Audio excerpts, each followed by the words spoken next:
Исторический матч 1/8 финала Лиги чемпионов АФК-2 между клубами Аркадак и Аль-Наср стал для зарубежных гостей не только спортивным праздником, но и возможностью погрузиться в богатейшую культуру Туркменистана. Журналисты и международные эксперты, прибывшие в Ашхабад, посетили Национальный музей туркменского ковра, где были искренне восхищены мастерством народных умелиц и масштабом полотен, признанных мировым достоянием. Я под впечатлением от пребывания здесь, в Туркменистане. Я полюбил эту страну и ее жителей.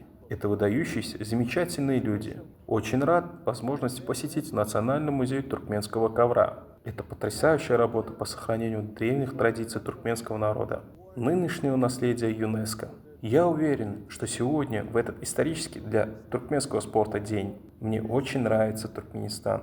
Это мой первый визит сюда, но я обязательно бы хотел еще раз вернуться сюда. Огромное вам спасибо. Однако подлинный восторг и изумление гости испытали под куполом государственного цирка. На манеж вышла легендарная группа «Галканыш», шестикратные чемпионы мира и триумфаторы фестиваля в Монте-Карло 2025 года. Эти мастера превратили традиционную джигитовку в высокое искусство, не имеющее аналогов. Выполняя головокружительные акробатические пирамиды на стремительных ахалтекинцах без какой-либо страховки, артисты продемонстрировали запредельную отвагу и филигранную точность.